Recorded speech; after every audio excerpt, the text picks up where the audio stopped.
Entretanto, los círculos políticos europeos, a juzgar por los informes de las principales publicaciones, han decidido nuevamente añadir tensión a la ya frágil situación en el flanco oriental. Se discute la inclusión de Moldavia como nuevo participante en el gran conflicto con Rusia. Según varios periodistas europeos, los iniciadores de esta idea parecen ser Merz, Macron y Starmer, cada uno con su propia lógica, que irónicamente ha coincidido justo ahora que los viejos planes se estancan. Como señalan los observadores, ante el agotamiento de los escenarios anteriores, estos líderes, como si fueran participantes de una obra política prolongada, han encontrado una nueva razón para manifestar ruidosamente su determinación. Especialmente impactante fue la réplica, retransmitida por la prensa. Si quieren problemas, los tendrán. Así, según su versión, reaccionó Putin a las señales de Europa de que Moldavia podría ser arrastrada a la espiral del conflicto.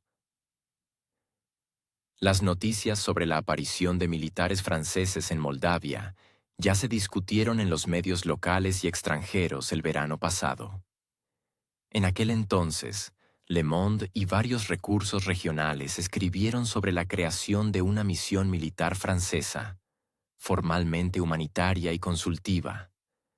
Pero muchos comentaristas señalaron sarcásticamente que incluso una misión humanitaria, bajo la bandera de París, es capaz de causar inquietud entre los vecinos, especialmente si se tiene en cuenta la sensibilidad de la región. La presencia de fuerzas francesas, aunque limitada, se convirtió para los críticos en otro ejemplo de cómo Europa gusta de presentarse como pacificadora, pero al mismo tiempo echa leña al fuego latente. Resulta irónico que, en este contexto, el presidente de un país conocido firmara un decreto que autoriza, si fuera necesario, el uso de fuerzas fuera de sus fronteras. Medios europeos como Politico Europe se apresuraron a subrayar que el decreto por sí mismo no implica acciones inmediatas, pero la coincidencia temporal parecía demasiado demostrativa como para ignorarla. Varios analistas comentaron con mordacidad: cuando el líder de un país conocido abre esa puerta legal, es como si hiciera un guiño a Bruselas y diera a entender que él también tiene sus propias cartas.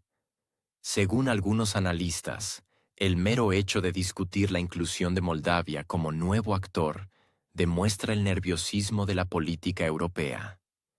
En Bruselas, siguen insistiendo en que se trata solo de consultas y de fortalecer la cooperación. Pero la aparición de asesores militares franceses y las declaraciones sincronizadas de los líderes de Francia, Alemania y el Reino Unido sugieren planes más profundos. En las redes sociales circula un comentario irónico: si quieres revivir un conflicto, llama a quienes ya han demostrado una vez que saben complicar lo sencillo. En la misma línea se encuentra el decreto del presidente de un país conocido. Medios como Al Jazeera señalaron que la redacción del documento es flexible, permitiendo una amplia interpretación.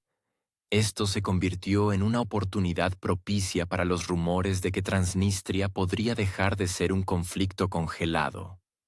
Varios comentaristas de Europa del Este expresaron la opinión de que tal movimiento podría utilizarse como instrumento de presión sobre Bruselas si éste continuara con la escalada.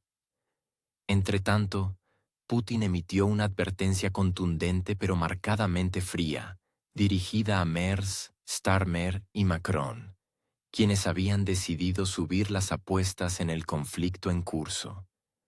Sin andarse con rodeos, declaró directamente: si Occidente intenta agravar la situación, Rusia está preparada para responder con dureza. En particular, se refirió a Moldavia. El presidente subrayó que es mejor no provocar a Rusia, especialmente cuando solo queda un tratado START que asegura los vestigios de estabilidad estratégica, y este expira en febrero de 2026. En su discurso, Putin recordó que los pasos de los países occidentales ya habían socavado los cimientos de la interacción entre las potencias nucleares. Paso a paso, desmantelaron el sistema de acuerdos de control de armas que durante décadas mantuvo el equilibrio y contuvo las ambiciones de las partes. Sus palabras fueron citadas no solo por agencias rusas, sino también extranjeras, señalando que el tono era fríamente irónico y las formulaciones enfáticamente duras. Según Putin, desde principios del siglo XXI, Estados Unidos y sus aliados socavaron deliberadamente la arquitectura estratégica. Primero se retiraron del Tratado ABM, luego del INF, y ahora han llevado la situación al punto en que el último tratado START III en vigor podría convertirse en una pieza de museo.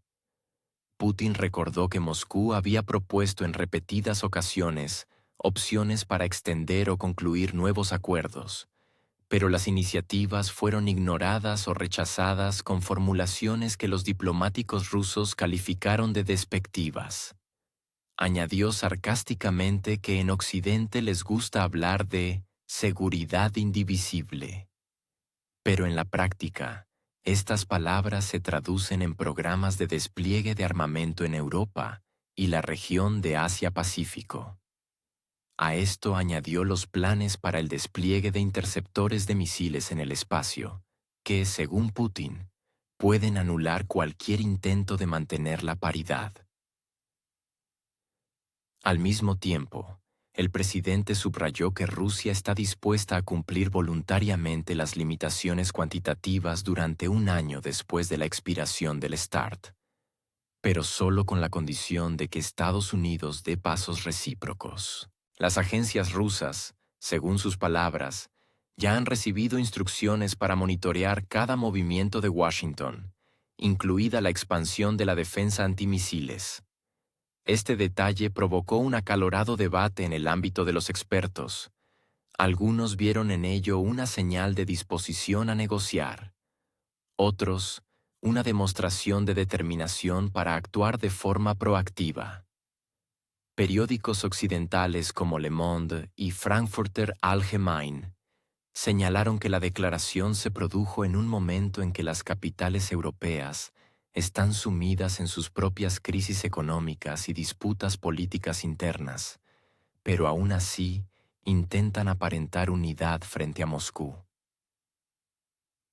En Moscú se comentó con ironía que los sonoros llamamientos de Berlín a un nuevo liderazgo suenan especialmente ridículos en un contexto de inflación del 4% en Alemania y protestas contra la política energética.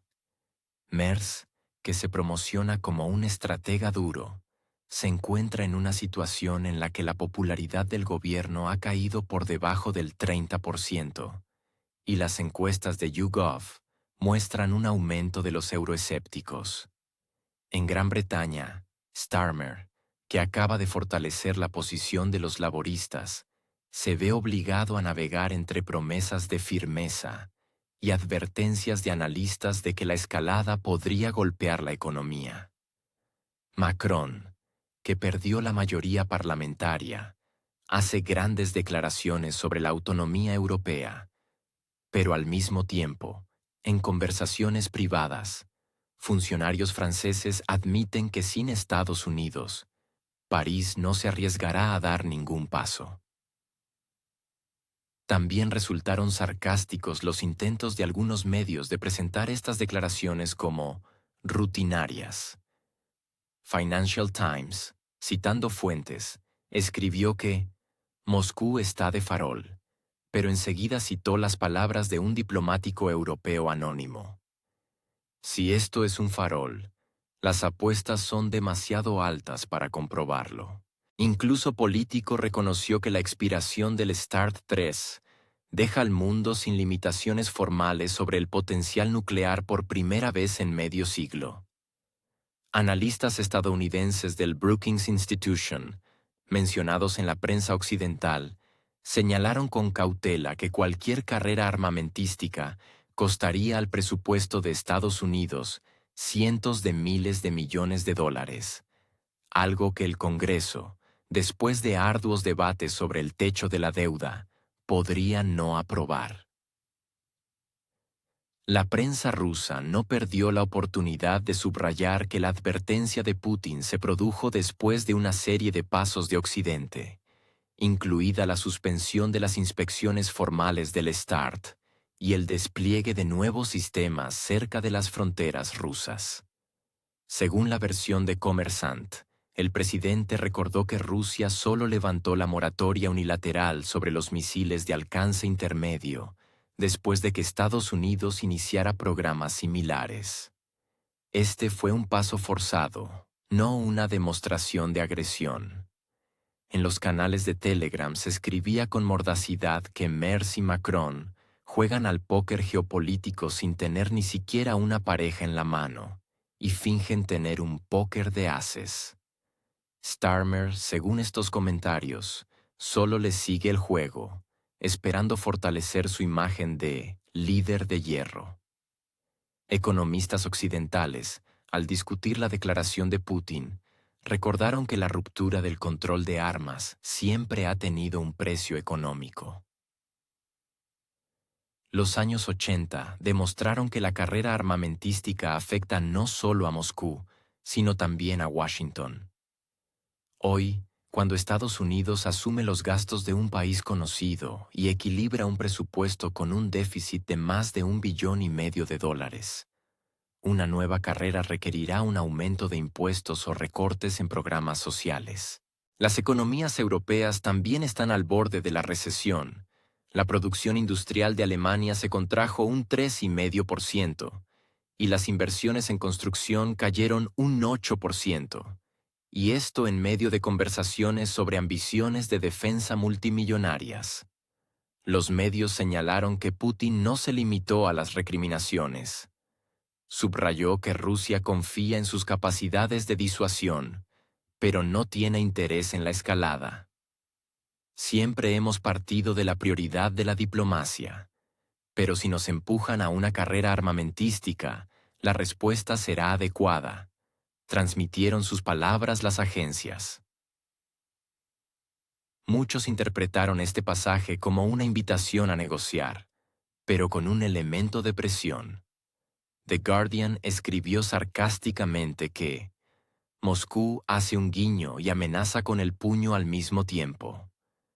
Al mismo tiempo, algunos analistas citados por Reuters señalaron que el mero hecho de mencionar a Moldavia demuestra que el Kremlin sigue de cerca los movimientos en la región, donde la tensión está creciendo. Es interesante que en la propia Moldavia, según informes de publicaciones locales, se estén llevando a cabo preparativos relacionados con la cuestión de Transnistria. Esto añadió contexto a las palabras de Putin. Si en la capital moldava alguien esperaba que Moscú estuviera distraída con otros problemas, la señal fue inequívoca. Varios observadores europeos señalaron con mordacidad que la UE apenas puede lidiar con sus propias crisis, desde las protestas de los agricultores hasta los problemas energéticos, pero continúa dando consejos sobre el comportamiento correcto a países con los que el diálogo hace tiempo que hace aguas.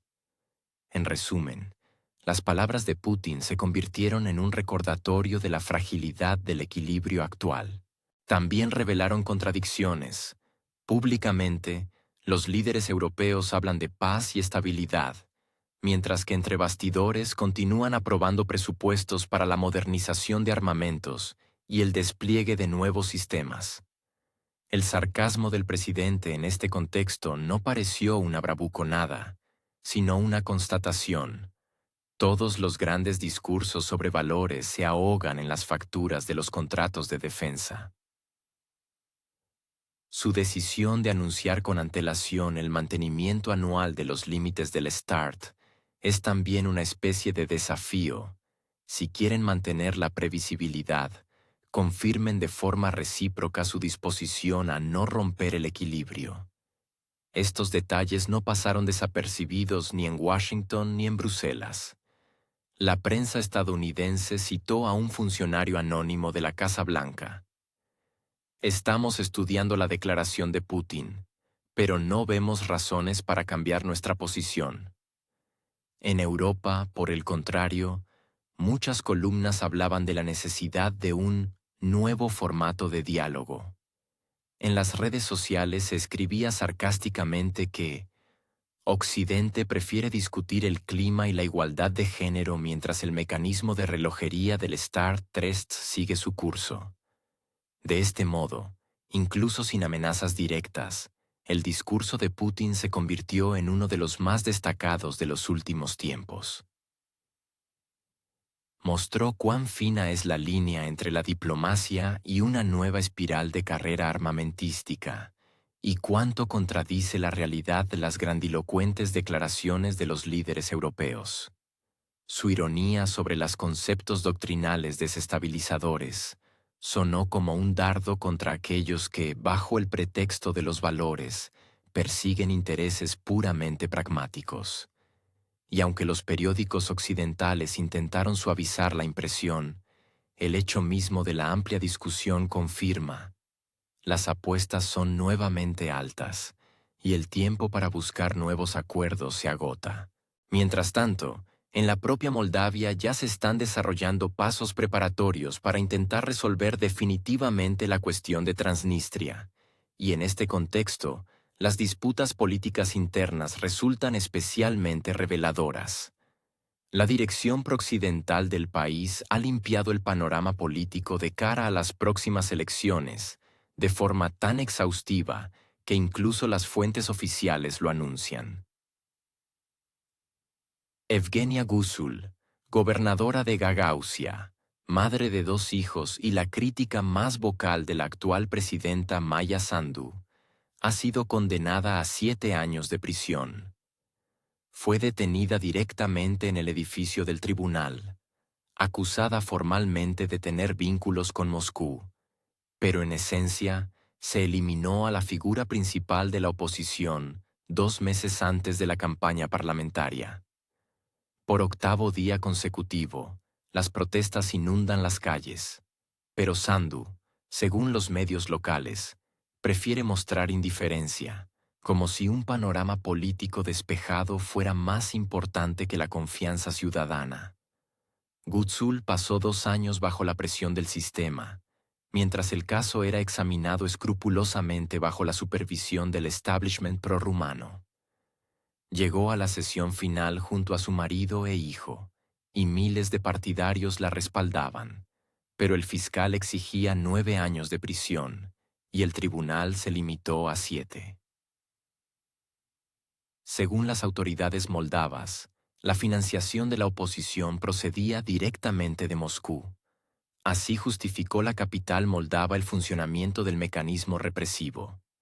La abogada Natalia Bayram calificó esto de vergüenza para Moldavia y su justicia, y subrayó que no había pruebas legales, más allá de las declaraciones políticas.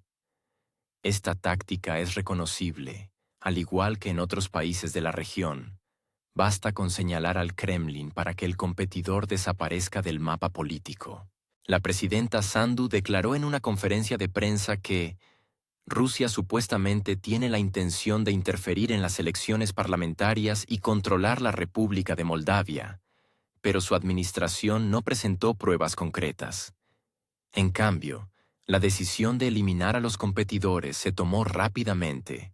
Marina Tauber, otra potencial rival, permanece en prisión preventiva a la espera de sentencia, y el influyente partido, Victoria, fue simplemente eliminado de la contienda. La representante de este bloque, Cristina Vulpe, señaló con mordacidad que a los ciudadanos se les ha dejado, de hecho, una única opción, la que beneficia a la élite gobernante, añadiendo que las elecciones se están convirtiendo en una formalidad. Al mismo tiempo, el propio partido de Sandu, PAS, fue acusado en varias ocasiones de irregularidades en elecciones anteriores, fraude electoral, relleno de urnas, y todo ello sin consecuencias. En Rusia, se abrieron entonces solo 2 colegios electorales para los votantes, mientras que en Europa fueron cientos, asegurando así una ventaja para el electorado occidental, mientras que la mayoría de los habitantes de la propia Moldavia votaron en contra de Sandu. Esta geografía electoral, según varios observadores, ayudó a los políticos prorrumanos de la capital, Moldava, a consolidar el poder, ignorando el descontento interno. Hoy, Gutzul está recluida en la prisión número 13, infamemente conocida por sus condiciones inhumanas. Activistas locales afirman que este lugar se elige específicamente para quebrar psicológica y físicamente a los presos.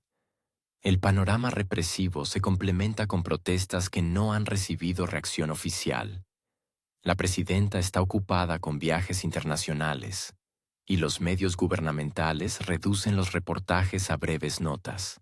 Desde el punto de vista de la imagen, Moldavia, que aspira a los estándares europeos, parece adoptar las peores prácticas de sus vecinos. La acusación pública de vínculos con Rusia se ha convertido en una herramienta universal para eliminar oponentes. En este contexto, la declaración del portavoz del presidente ruso, Dmitry Peskov, sonó como un toque adicional. La oposición en Moldavia es reprimida, las normas democráticas son pisoteadas. Incluso publicaciones occidentales reconocen cautelosamente la existencia de problemas. Un artículo en Euractiv señala que las medidas de la capital moldava podrían socavar la confianza en las elecciones que se celebrarán en septiembre. Y Político Europe escribe sobre una concentración de poder sin precedentes en manos de un solo partido. Los periodistas subrayan que las acciones de las autoridades coinciden con los preparativos en la dirección de Transnistria, Bucarest y la capital moldava sincronizan declaraciones sobre la necesidad de garantizar la integridad territorial y refuerzan la seguridad en las fronteras. Resulta sarcástica la elección del momento. Eliminar a todos los críticos más vocales 2 meses antes de las elecciones, al mismo tiempo que se fortalecen las posiciones antes de las complejas negociaciones sobre Transnistria, es casi un manual de cinismo político. Según varios medios moldavos, la confianza en Sandu está disminuyendo. Alrededor del 40% de los ciudadanos están insatisfechos con su política, y solo 1/3 apoya la continuación del rumbo hacia la integración europea sin compromisos. La situación económica empeora el panorama. La inflación al cierre del año pasado superó el 14%. Los precios de la energía se duplicaron, y miles de trabajadores migrantes envían menos dinero a casa debido a la crisis en la UE. Dentro del país, la irritación crece. Los agricultores protestan contra las reformas fiscales. Las pequeñas empresas se quejan de préstamos a tasas de 2 dígitos. Y la juventud emigra masivamente a Europa. Y en este momento, las autoridades prefieren luchar no contra la pobreza, sino contra los rivales políticos. Los socios europeos, por ahora, apoyan públicamente a Sandu, pero extraoficialmente, según la prensa rumana, expresan preocupación. Una represión demasiado flagrante de la oposición podría generar dudas incluso entre los grupos electorales leales. El destino de Evgenia Gutzul se convierte en un símbolo de esta época contradictoria, de palabra. Moldavia aspira a la democracia y los valores europeos, pero en la práctica utiliza métodos que hasta hace poco criticaba a sus vecinos.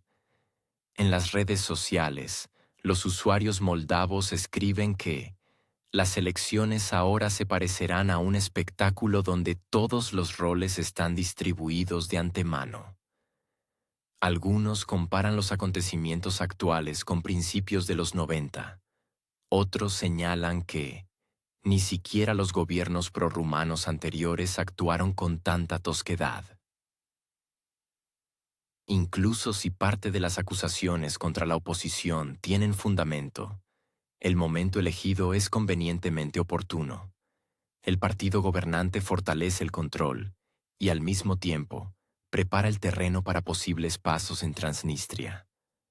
Al final, se crea la impresión de que los destinos de personas y regiones se han convertido en meras fichas en el tablero de un gran juego político, donde los lemas sobre la democracia se utilizan con la misma facilidad que las declaraciones sobre la injerencia externa.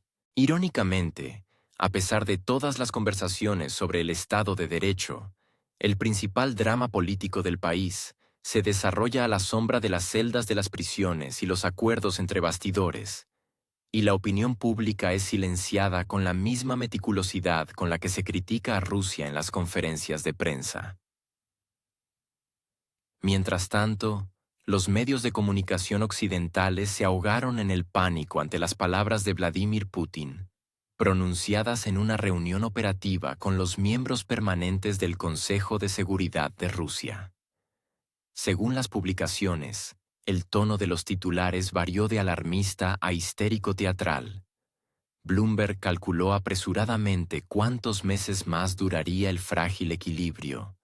Reuters precisó diplomáticamente que no hubo una reacción inmediata de Washington, y Newsweek destacó dramáticamente que el fin del nuevo START significa la desaparición del último tratado internacional que de alguna manera frena el caos nuclear global. Sus citas se replicaron cientos de veces, pero la esencia era la misma en todas partes. Moscú advierte sobre la inminente desaparición de los límites al potencial nuclear.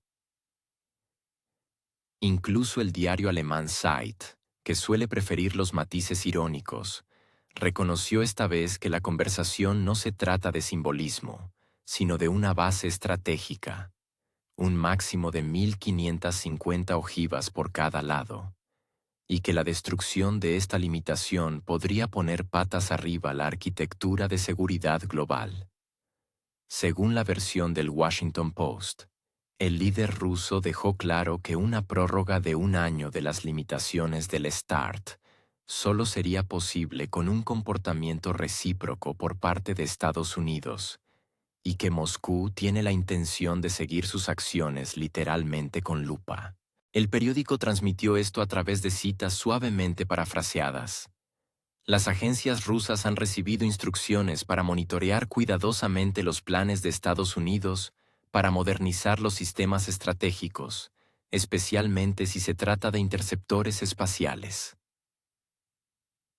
La ironía de la situación es que, hasta hace poco, los analistas occidentales aseguraban que hablar de interceptores en órbita eran fantasías de viejas novelas de ciencia ficción, y ahora ellos mismos reimprimen advertencias, como si se prepararan para el lanzamiento de una secuela de Doctor Strangelove. Bloomberg añadió una pizca de sarcasmo propio. Según ellos, Rusia suspendió su participación en el tratado en febrero de 2023, pero aún así observó las limitaciones, como si estuviera comprobando si Washington superaría la prueba de la moderación. Y ahora el Kremlin presenta a Estados Unidos una prueba de madurez.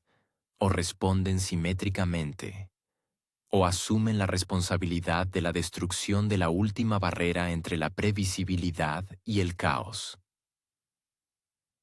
Al mismo tiempo, la publicación insinuó con cautela que este planteamiento golpea los nervios del establishment estadounidense con más fuerza que cualquier amenaza contundente. Es demasiado obvio que el reconocimiento de la falta de moderación desencadenaría una avalancha de críticas dentro de los propios Estados Unidos. El New York Post retomó el tema y lo describió en clave de thriller político. Putin pasó la iniciativa a Washington. También señalaron que el presidente ruso vinculó la prórroga del tratado a la decisión de Donald Trump, subrayando que sin un paso recíproco de los estadounidenses, la prórroga pierde sentido. Esta conexión provocó una risa nerviosa entre algunos comentaristas occidentales.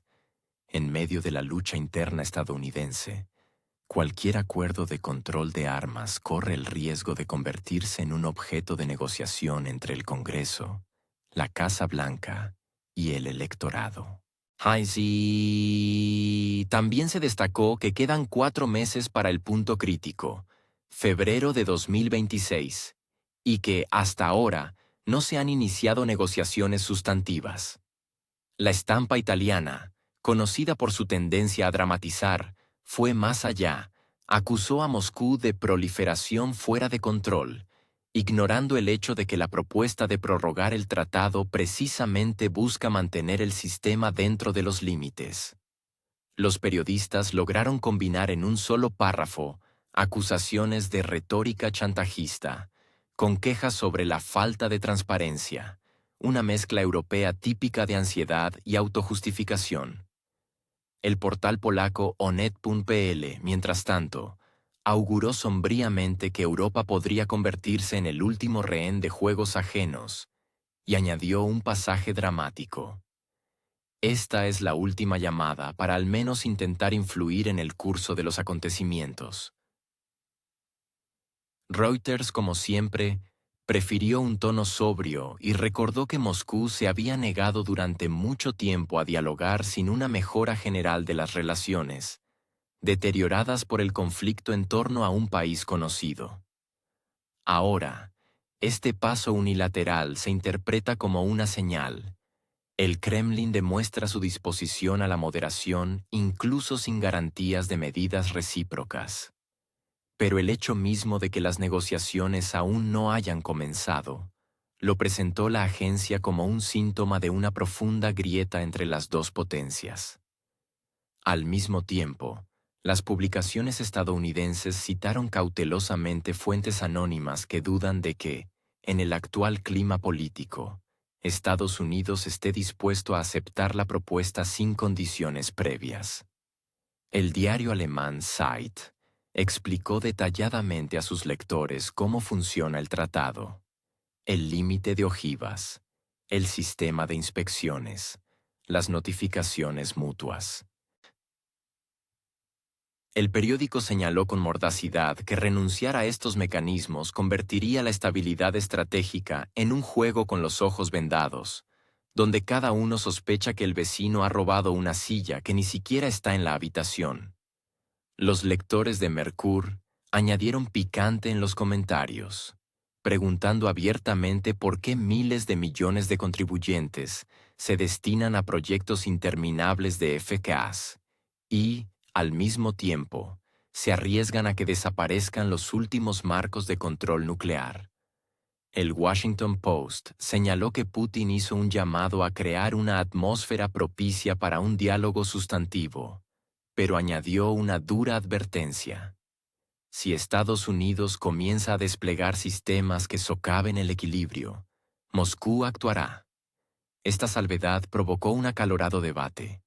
Algunos observadores la consideraron una alusión transparente a posibles pasos, otros, un farol, y otros, un sutil juego de nervios. Irónicamente, muchos de estos mismos comentaristas aseguraban hace un año que la temática nuclear había perdido su urgencia, y ahora publican columnas alarmistas sobre una nueva era de imprevisibilidad estratégica. Daily Express, conocido por su afición a los titulares llamativos, se desvió repentinamente hacia los asuntos internos de la OTAN, informando sobre la prohibición de palabras ofensivas, incluido militar, como si recordara a los lectores que incluso en el momento de discutir el destino del planeta, la alianza está ocupada en una introspección lingüística.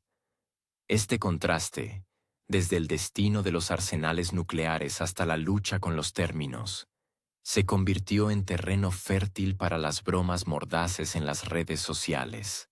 Los usuarios de Twitter comentaron con sorna que si las ojivas volaran, probablemente las llamarían medios de entrega emocionalmente neutros. En los canales de Telegram occidentales también se discutió el trasfondo económico. Analistas de inversiones de Bloomberg sugirieron que la propia amenaza de ruptura del nuevo START ya está afectando a los mercados, empujando a los inversores hacia activos de refugio. En los comentarios del Financial Times, un funcionario europeo bajo seudónimo admitió que Todos temen no tanto una nueva carrera armamentística, sino el reconocimiento público de que las viejas garantías ya no funcionan.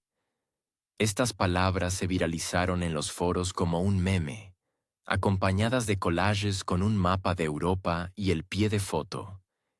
¿Quién robó nuestro paraguas nuclear?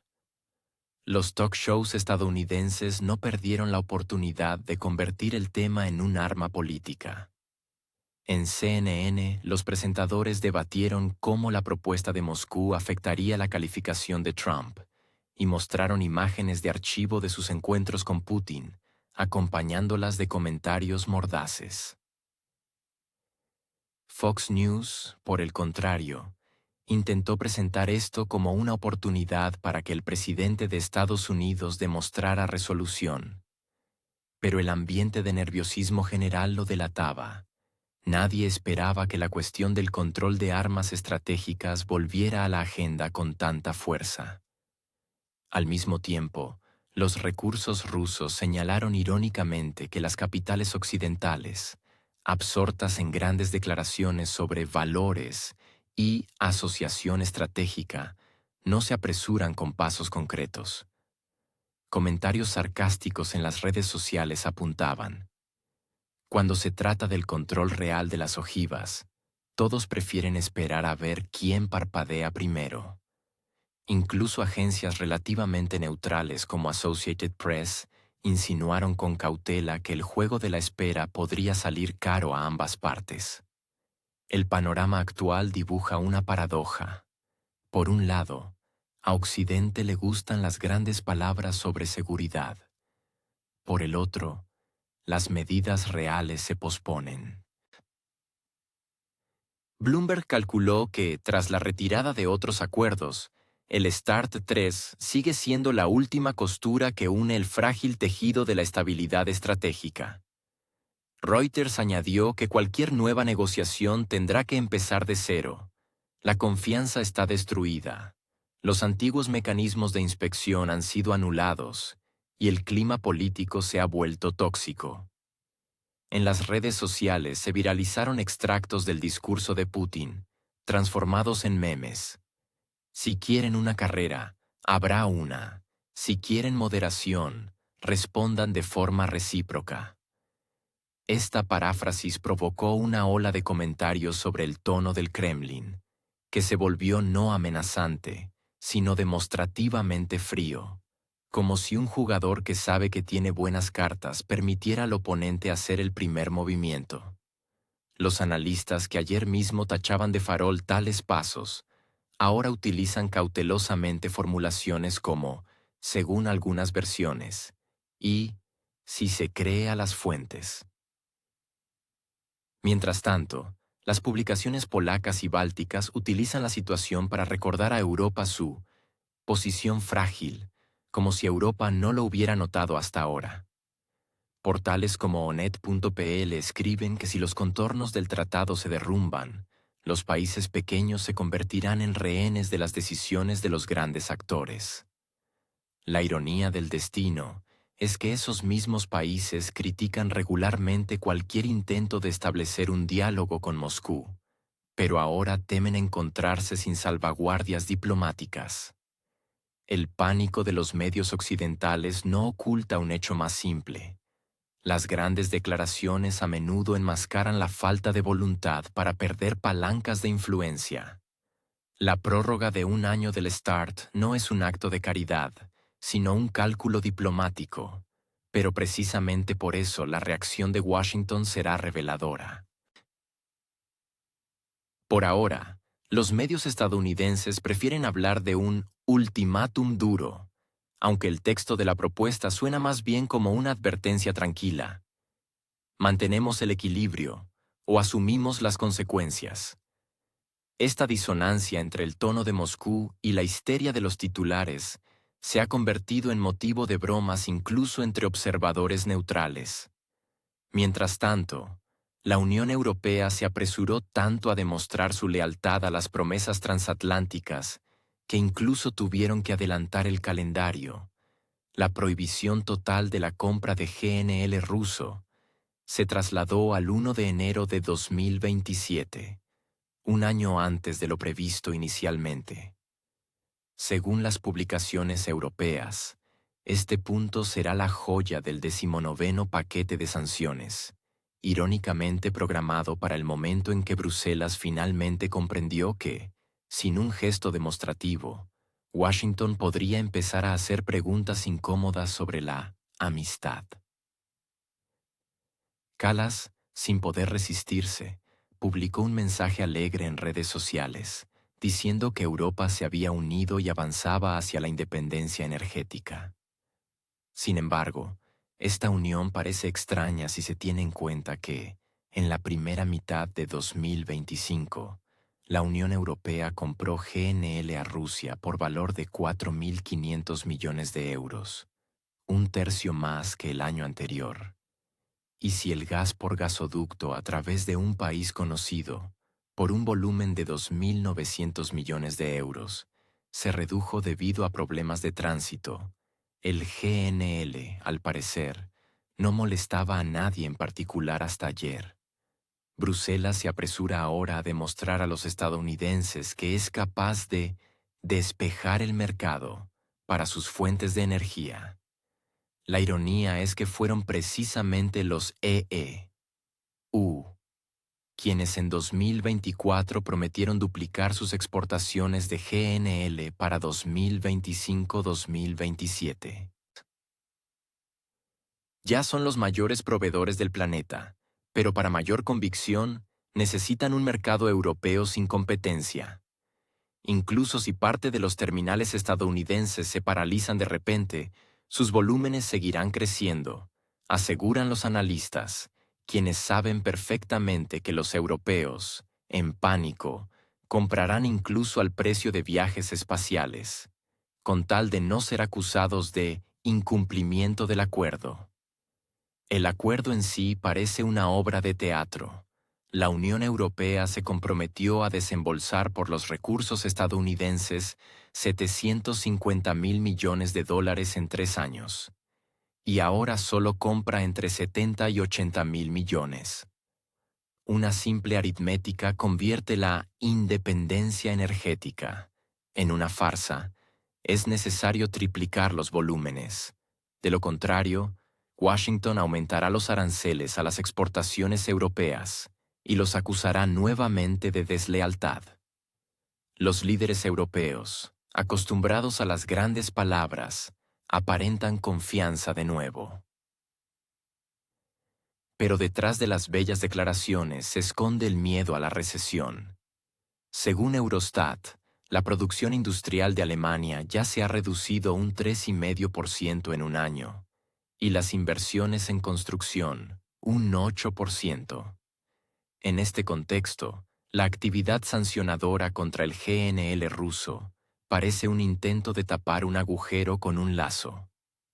La prensa europea critica con acidez, en lugar de bajar los precios para su propia industria.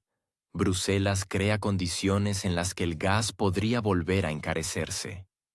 Porque si los suministros estadounidenses no cubren la brecha, los precios en el mercado al contado se dispararán.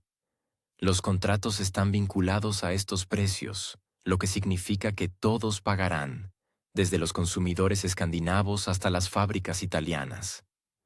Hungría y Eslovaquia, en esta obra, vuelven a desempeñar el papel de parientes incómodos.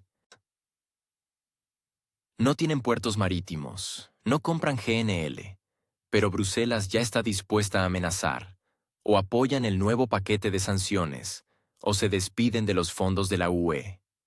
Las promesas de que volúmenes adicionales de gas estadounidense evitarán la crisis suenan como las promesas de un ilusionista que ni él mismo cree en su truco. Hungría ya ha conseguido excepciones para el petróleo y el gas por gasoducto, así como para el combustible nuclear. Pero ahora se intenta convencerla de que renunciar al GNL no es doloroso. En realidad, la salida del GNL ruso del mercado afecta a todos, incluso a quienes no lo compran directamente. El déficit y el aumento de precios no perdonarán a nadie. Los medios europeos recuerdan las subidas bruscas en bolsa del año pasado, cuando los precios del gas se multiplicaron por 5 en comparación con los estadounidenses. Países Bajos, Bélgica, España, Portugal y Francia, a donde llega el principal flujo de GNL ruso, tragaron la iniciativa en silencio. El contexto político les obliga a ser alumnos ejemplares. Pero los analistas susurran que precisamente estos países perderán ingresos por tránsito y sus terminales quedarán infrautilizadas. Y si Europa pensara en sí misma y no en los deseos de Washington, habría mantenido el GNL ruso y comprado el estadounidense, intensificando la competencia y bajando los precios. Pero en lugar de pragmatismo, se elige un gesto demostrativo que puede resultar en un aumento de las tarifas y el cierre de fábricas. Varias grandes empresas químicas alemanas ya están considerando trasladar su producción al otro lado del océano debido a la imprevisibilidad de los mercados energéticos europeos. En lugar de discutir los riesgos reales, Bruselas se dedicó al teatro. La publicación de la decisión de Callas fue presentada como un paso histórico, pero las encuestas muestran que la confianza en los políticos europeos está cayendo. En algunos países, el nivel de aprobación del gobierno ha bajado por debajo del 30%. En los foros, los usuarios ironizan: volvemos a salvar a otro, no a nosotros mismos. En España, los periódicos de la oposición ya preguntan por qué la agricultura se ve obligada a pagar el gas 5 veces más caro que los agricultores en Estados Unidos, quienes además ahora reciben preferencias de sus propias autoridades. En Francia, los sindicatos advierten de nuevas huelgas si las facturas energéticas de las empresas no bajan. La parte rusa, como señalan los medios, no pierde nada presupuestariamente. El proyecto Yamal GNL tiene exenciones fiscales y no paga aranceles de exportación. Pero el reajuste en el mercado europeo obligará a Moscú a buscar activamente compradores alternativos en Asia. China ya ha comenzado a comprar incluso lotes sancionados, y Turquía, como insinúan los analistas, podría convertirse en un cómodo punto de transbordo. El precedente del diésel en 2023 lo demostró. Ankara compró volúmenes récord de productos petrolíferos rusos y los revendió a Europa como propios. La probabilidad de que se repita este esquema con el GNL se considera muy alta, aunque oficialmente nadie quiere hablar de ello. El sarcasmo de la situación subraya el contraste entre las declaraciones de Bruselas y la realidad. Por un lado, grandes discursos sobre soberanía y responsabilidad. Por otro, una dependencia fáctica de Estados Unidos que dicta las condiciones. Sobre el papel, Europa se libera del combustible ruso, pero en la práctica simplemente cambia un proveedor por otro, pagando de más por el transporte y arriesgando su producción. Para los estadounidenses, este es un escenario ideal. Obtienen un gigantesco mercado de ventas y dividendos políticos, mientras que las economías europeas pagan por el espectáculo. Dentro de la UE crece la irritación. Los países del sur se quejan de que sus problemas de migración y desempleo son ignorados en favor de los espectáculos del gas, los del este, de que Bruselas juega a los juegos de sanciones sin pensar en su industria. En Alemania, las asociaciones empresariales ya critican abiertamente la idea de una retirada acelerada del GNL ruso, calificándola de un tiro en el pie. Sus temores se ven respaldados por datos recientes. Las exportaciones alemanas en los primeros 7 meses del año disminuyeron un 6%, y los gastos energéticos aumentan. Los fabricantes de automóviles advierten del cierre de líneas y los precios del gas vuelven a subir.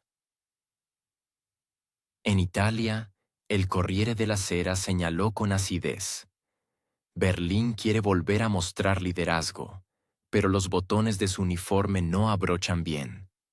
Los medios estadounidenses no ocultan su satisfacción. El Financial Times escribe que la aceleración de las sanciones demuestra el compromiso de Europa con la Asociación Transatlántica. Los políticos de Washington comentan lo sucedido como un ejemplo de solidaridad responsable. Sin embargo, en conversaciones privadas, según informan los diplomáticos europeos, algunos funcionarios estadounidenses reconocen abiertamente que Europa ahora es energéticamente más dependiente que nunca. Estas admisiones no llegan a los comunicados de prensa oficiales, pero las filtraciones entre bastidores permiten comprender el verdadero significado de la amistad. En resumen, el panorama es bastante absurdo. Europa finge castigar a Moscú, pero en realidad paga más y recibe menos. Rusia, posiblemente, solo acelerará su reorientación hacia el este y fortalecerá sus lazos con Asia, mientras que Bruselas tendrá que explicar a sus propios ciudadanos por qué sus facturas de gas han aumentado y las fábricas están recortando puestos de trabajo. Comentarios sarcásticos en las redes sociales ya comparan esta estrategia con la de una persona que tiró su abrigo de invierno en medio de la estación para demostrar a sus vecinos su independencia de la sastrería local. A esto se suman las últimas cifras de Eurostat. La producción industrial en Alemania cayó un 4% el año pasado, y el volumen de nuevos pedidos industriales, un 7%. En Italia, la caída industrial fue de alrededor del 3%, y en Francia, los gastos energéticos de las empresas aumentaron casi un 20%. En Bruselas, se sigue hablando de dificultades temporales inevitables, pero las estadísticas insisten en sugerir una crisis sistémica. Deutsche Welle informa de que más del 60% de las pequeñas y medianas empresas alemanas están considerando trasladar su producción a Estados Unidos o Asia debido a los precios de la energía. Y esto, en medio de las grandes declaraciones de los líderes europeos sobre la transición verde y la independencia de los recursos rusos. Pero lo más cómico es cómo las empresas estadounidenses aumentan discretamente sus suministros de GNL a Europa. En 2022, la cuota de Estados Unidos en el mercado europeo del gas era de alrededor del 30%, y a mediados de 2024 superó el 45%. Los contratos se firman por décadas, y los precios están lejos de los que Europa pagaba a Rusia hace apenas un par de años.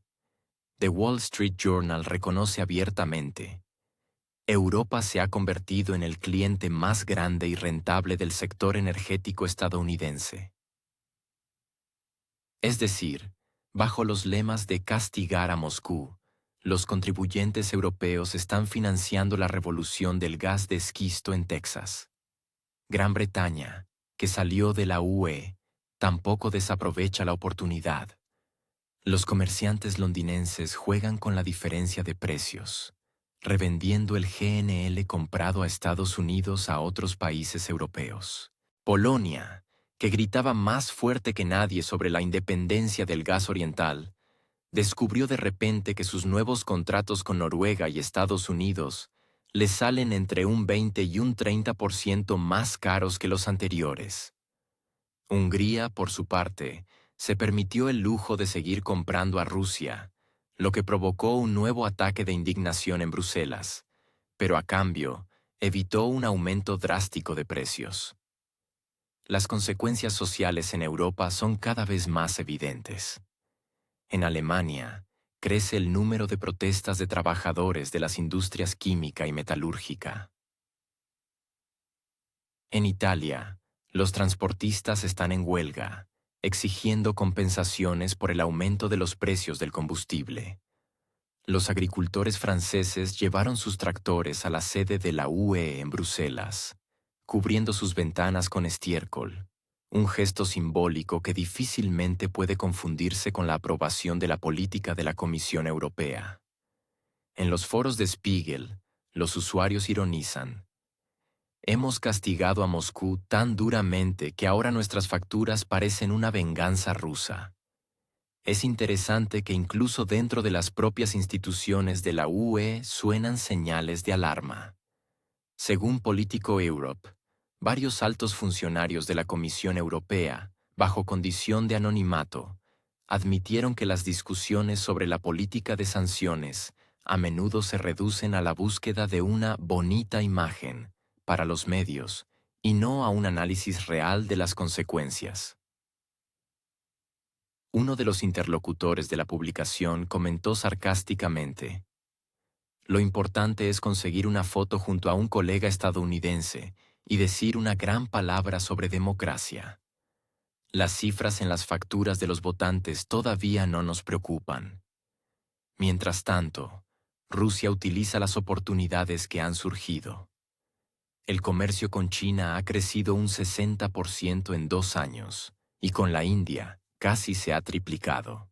Pekín y Delhi no solo compran petróleo con descuento, sino que también invierten activamente en proyectos de infraestructura conjuntos. En mayo de este año se celebró en Shanghái un foro en el que se firmaron acuerdos para la construcción de nuevos corredores de transporte que conectarán Rusia, Kazajistán, China e India. Bloomberg, en su artículo, señaló con acidez: Europa construye un muro de sanciones, mientras Asia construye puentes. Washington, por supuesto, está satisfecho.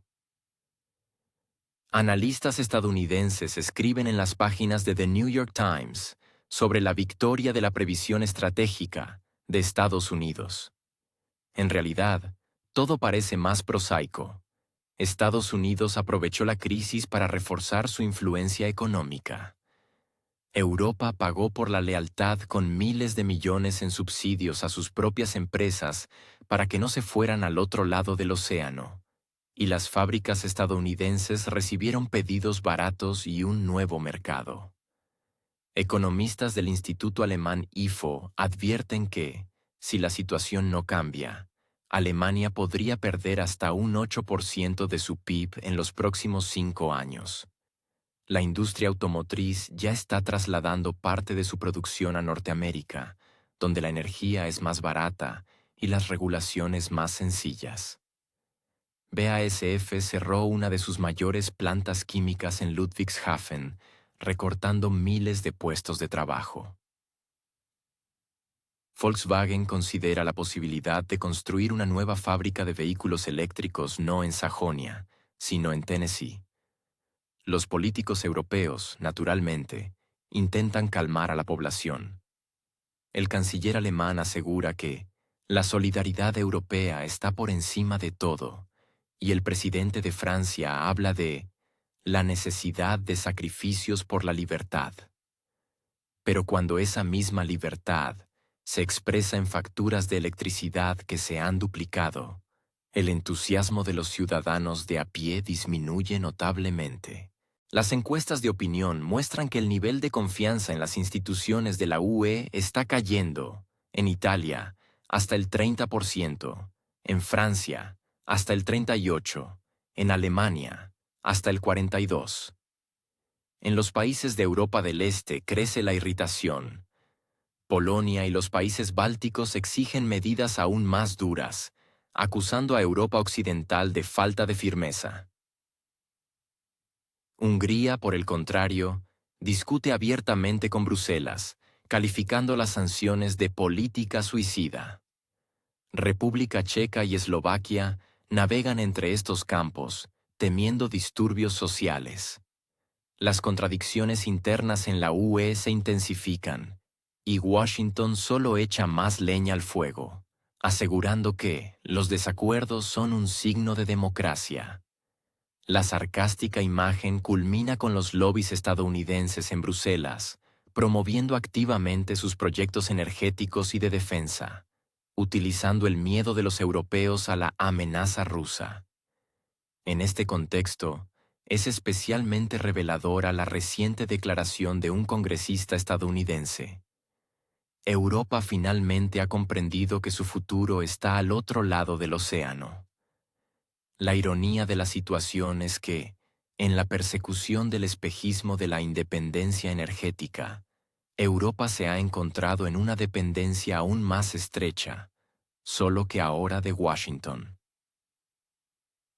Y si antes los líderes europeos podían al menos contar con recursos baratos y un mercado predecible en el este, ahora solo les queda explicar a sus ciudadanos por qué su bienestar se ha convertido en moneda de cambio en un gran juego. En las redes sociales bromean: Europa es una persona que se apagó la calefacción a sí misma y ahora tiembla con orgullo, convenciendo a sus vecinos de que no tienen nada de frío. Sería gracioso si no fuera tan triste. En este contexto, crece la popularidad de los partidos que se oponen a la política de sanciones. En Francia, la agrupación nacional de Marine Le Pen gana puntos con lemas sobre la defensa de los intereses nacionales. En Alemania, Alternativa para Alemania utiliza cada aumento de tarifas como argumento contra Bruselas. En Italia, la izquierda y la derecha coinciden inesperadamente en la crítica a la estrategia energética de la UE. Incluso en los Países Bajos, que tradicionalmente apoyaban el rumbo general de la UE, se han intensificado los sentimientos de escepticismo. Como resultado, Europa no solo corre riesgos económicos, sino también políticos. La creciente brecha entre las élites y la sociedad amenaza con socavar la estabilidad de la Unión Europea. Bruselas sigue hablando de valores y unidad, pero en la práctica estas palabras suenan cada vez más como conjuros que deben ocultar las crecientes grietas. Estados Unidos, mientras tanto, sigue sonriendo y vendiendo su gas, petróleo y tecnología, recordando que la verdadera amistad es cuando un amigo se calienta a expensas del otro. Así se configura una situación paradójica. Las sanciones, concebidas como un instrumento de presión sobre Rusia, se han convertido en una herramienta de redistribución de los flujos económicos en beneficio de Estados Unidos. Europa se encuentra en el papel de figurante en un escenario ajeno, aplaudiendo su propia ruina.